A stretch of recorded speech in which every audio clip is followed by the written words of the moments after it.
Il est 19h, mesdames, messieurs, bonsoir et merci de votre présence. Le handicap est une situation pas toujours facile à vivre pour les familles. Certaines se brisent même à l'occasion, tant le quotidien devient lourd à gérer. Et c'est pour en parler, partager ses expériences, sa souffrance parfois, que l'association départementale des amis et parents des personnes handicapées a organisé une réunion ce matin dans ce sens. La scolarisation obligatoire des 3 ans, l'un des chantiers menés par le ministre de l'Éducation nationale, Jean-Michel Blanquer, à travers son projet de loi sur l'école de confiance examiné depuis lundi à l'Assemblée nationale. Un projet difficilement applicable à Mayotte selon le maire de Bandabois que nous avons rencontré. Le 13 mars prochain, à Paris, aura lieu la remise des Césars des lycéens. 7 films en compétition. Et parmi les membres du jury, les terminales options audiovisuelles du lycée Mahmoud Nord y font partie d'un corps électoral composé de 2000 élèves et sont dans le lot les seuls ultramarins. Voilà pour le sommaire. Bienvenue à tous. Mais d'abord cette image de la route départementale de Passamainty, toujours dans un état lamentable, malgré qu'une partie ait été refaite, du moins quelques trous auraient été rebouchés d'après nos informations. Mais vous le voyez, la galère est loin d'être finie pour les automobilistes nombreux qui empruntent cette portion de route chaque jour. Patience et slalom donc pour ces automobilistes en attendant la fin de la saison des pluies. Image signée ici Phare Ousseni. La solitude, la difficulté et la patience, des mots plus que familiers pour les parents d'enfants en situation d'handicap. Une fois par an, ils se réunissent dans les locaux de l'ADAPI à Passamainty pour parler de ce quotidien lourd à gérer. C'était le cas ce matin en présence de Yasmine Jafar et Alda Aliti.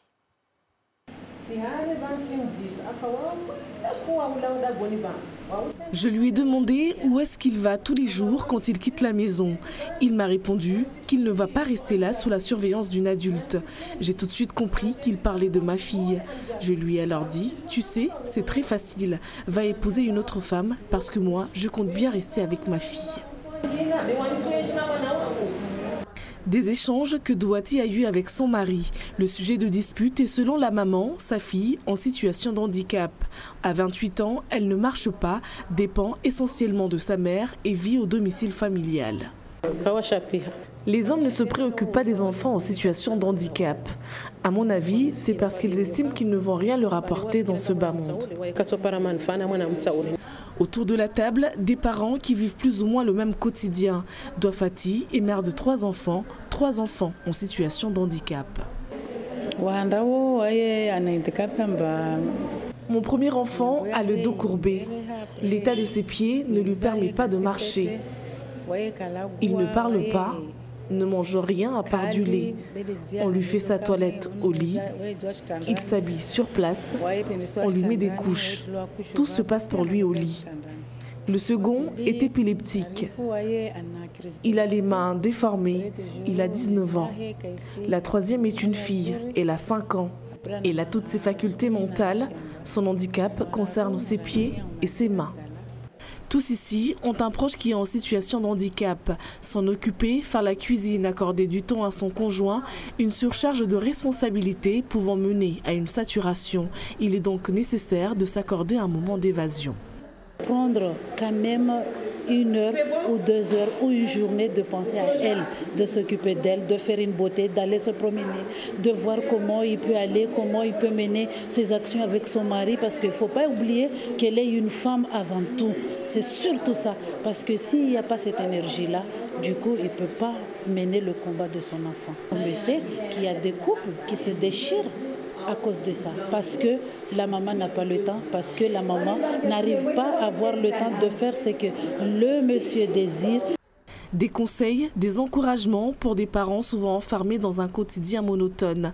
Dans ce genre de regroupement, l'ADAPI permet à tout un chacun de s'exprimer, de partager ses souffrances souvent encore taboues à Mayotte. Après les gilets jaunes, il y a 1 an, à Mayotte, voici qu'apparaissent les maillots jaunes. Par l'appellation différente, leur rôle est le même, à savoir rassurer par leur présence les riverains des quartiers dits difficiles. Un reportage à Passamainty de René Latasté Phare aussi. Quartier Tanafo à Passamainty, un des points chauds de l'insécurité dans le secteur. Un groupe de maillots jaunes du nouveau service volontaire citoyen patrouille, rassurant les habitants. Ça va nous rassurer parce que je pense qu'actuellement, on va dormir tranquillement. On aura du sommeil parce que même si on dort, mais on n'arrive pas à trouver du sommeil parce qu'on a vraiment peur. Chaque jour, il y a des voleurs qui passent ici pour nous voler.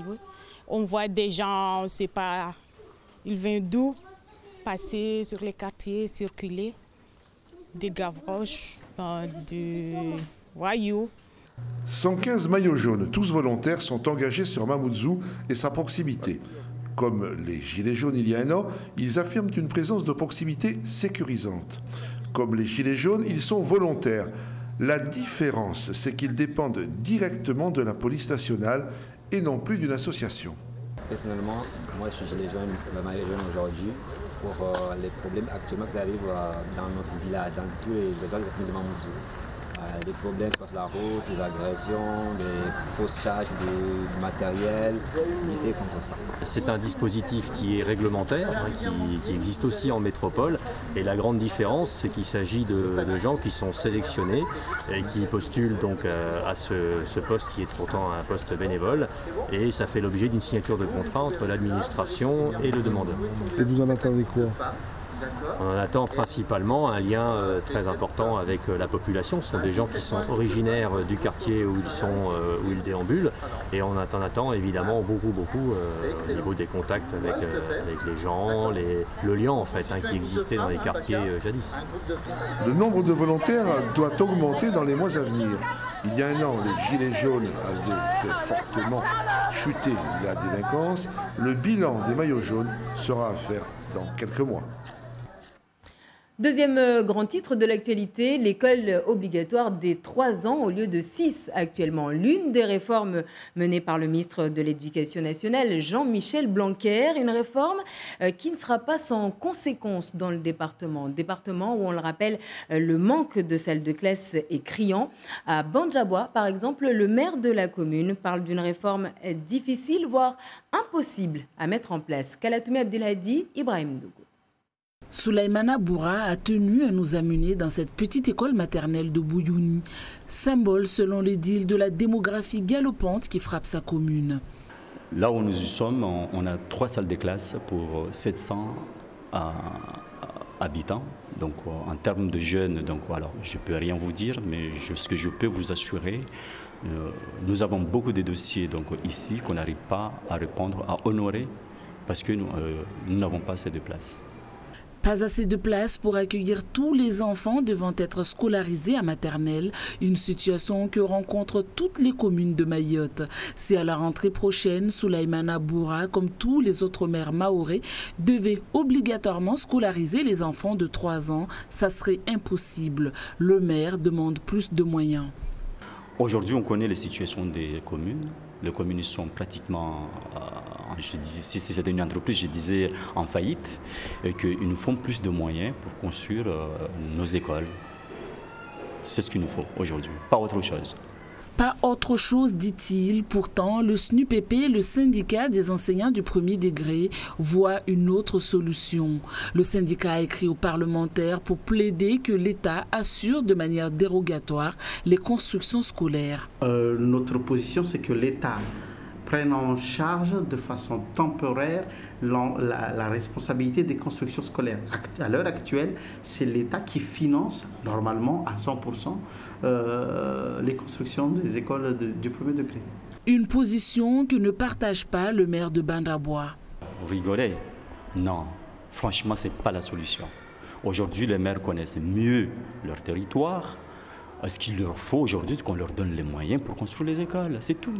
Plus de moyens, c'est le même refrain entendu depuis bien longtemps, des moyens qui, semble-t-il, n'arrivent pas alors que personne n'est en mesure de dire combien de salles de classe manquent dans l'île. L'abaissement de l'âge de l'instruction à 3 ans obligatoire est pourtant une mesure applaudie par tous.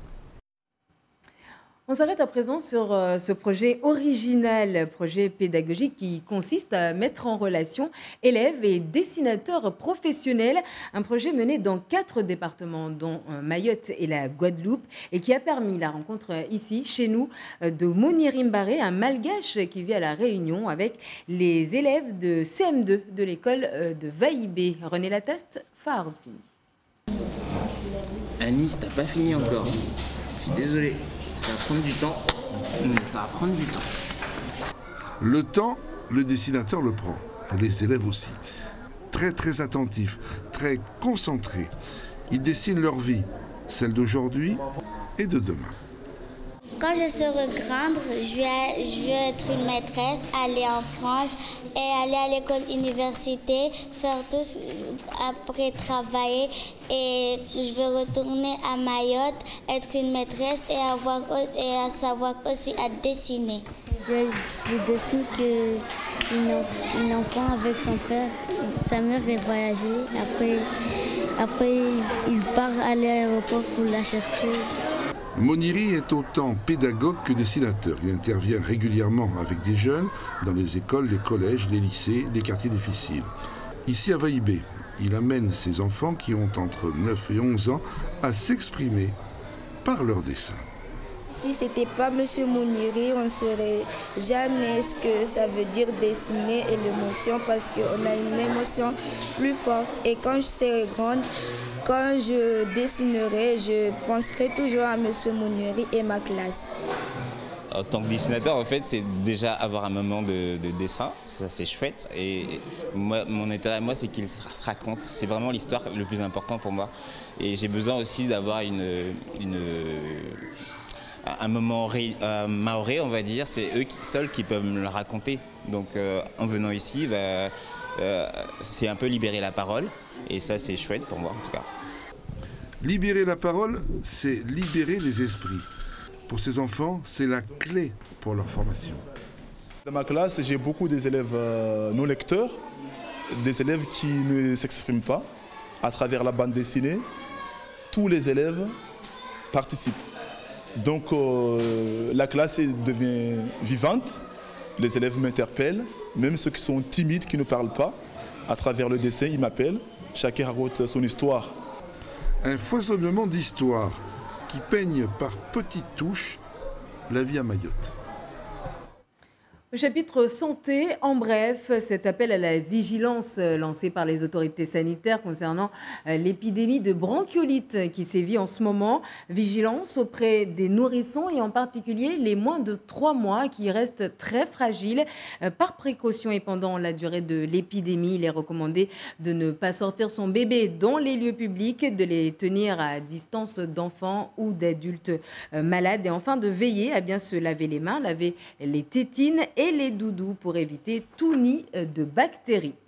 Dans le reste de l'actualité, ce fait inquiétant maintenant au cimetière de Mrona-Beja dans le sud-ouest de l'île. Certaines tombes auraient disparu selon l'association éducative et culturelle du village qui demande aujourd'hui à la commune de Kanikeli d'être plus regardant sur ce qui se passe sur place. Laini Sedachim, Daniel Abdou. Ils sont assis sur ce qui était un cimetière il y a 40 ans. L'envasement et la montée des eaux a pris place. Même le lit de la rivière a dévié de son chemin. Juste à partir de là, c'était la forêt de mangrove derrière nous. Juste là, c'était la forêt de mangrove, les anciennes mangroves qui ont disparu. Donc, depuis une vingtaine d'années, écoutez, on abandonne cette partie basse. C'est la commune qui a acheté un peu plus, qui a récupéré le plus haut, un peu plus haut, justement, en évitant cette dégradation. Sur ce lieu historique reposent les plus grandes personnalités du village, en particulier les fondateurs de Mrona-Beja. Ça, c'est le dernière demeure du père fondateur de Mrona-Beja qui a donné son terrain gratuitement pour le village de Mrona-Beja. Le vieux Hassan Hetska. Il a donné plus de 2 hectares aux habitants pour fonder le village de Mrona-Beja. Je n'étais pas née quand le monsieur qui repose ici est décédé. Mais mon père m'amenait régulièrement sur les lieux pour m'expliquer l'histoire de mon village. Et tout est resté dans ma mémoire. Tout est intact. Aujourd'hui, un autre site situé plus haut accueille les défunts, mais pour les défenseurs du cimetière, il est urgent de sauver ce qui reste des tombeaux de leurs ancêtres. Ça me fait mal au cœur parce que quand je regarde dans le village de Muronabeja, vous avez la rue Hassan Hezka, rue Foudima Dasman, rue Razamoussa, mais il faudra au moins qu'on laisse une mémoire à nos enfants pour leur expliquer c'est qui ces gens-là. Je ne suis incapable de retrouver la tombe de mes grands-parents, à savoir Dad Roubi, Dad Kalou et Hassan Hezka, qui est mon arrière-grand-père qui a fondé ce village dans les années 1870. Le maire de Kanikeli connaît parfaitement l'état de dégradation des tombeaux de Muronabeja. Il assure qu'une étude est en cours pour évaluer le montant des travaux à effectuer pour sécuriser le site sans pour autant donner un calendrier. Quand on fait des études à Mayotte, ça prend énormément de temps et puis après les études, il faut chercher les moyens. Et les moyens, c'est pas facile de les obtenir. On va demander des subventions et essayer de faire quelque chose qui sera sécurisant et qui sera protecteur de nos défunts. En attendant que d'éventuels travaux puissent être réalisés, la mer et l'érosion continuent de ronger les tombeaux des premiers habitants du village de Muronabeja. Ils ont été choisis pour décerner le premier César des lycéens et représentent par la même occasion l'outre-mer dans cet exercice. Je vous parle des terminales option cinéma audiovisuel du lycée Mamoudzou Nord, retenu parmi 55 classes. Depuis vendredi dernier, ils visionnent, notent les 7 films en concurrence au César des lycéens. Une mission que ces membres du jury prennent très au sérieux. En lien de Bonaïssa, Laini Sedachim et Alda Lidi pour les images. C'est un lycée fier de ses élèves de terminale L, option cinéma et audiovisuel. Ils sont 37 en effet à être sélectionnés pour participer au jury des Césars des lycéens, première édition. Ils sont les seuls ultramarins. C'était parfait et on était très fiers pour ça. Et en plus, on a réussi à envoyer début janvier un représentant à Paris pour la sélection des films. Donc ils ont été aussi flattés qu'on envoie quelqu'un de Mayotte pour assister à cette première journée de sélection. Donc voilà comment tout ça s'est fait. Et aujourd'hui, on a reçu les films pour pouvoir enfin les visionner. 7 films de grands acteurs au total qui seront décortiqués par ces élèves pendant 15 jours dans l'amphithéâtre du lycée. Une très belle expérience pour eux. Je l'ai pris par mon option L. C'est une fonction qui fait de la plaisir aussi. C'est une fonction de regarder le cinéma et voir la télé. Ça m'a donné aussi envie de savoir comment est-ce qu'on peut avancer en regardant des films, comment est-ce que le film a été construit pour en arriver là aujourd'hui. Du coup, je me suis inspirée de quelques films que j'ai aimés et j'espère bientôt devenir actrice pour me faire mon propre film après.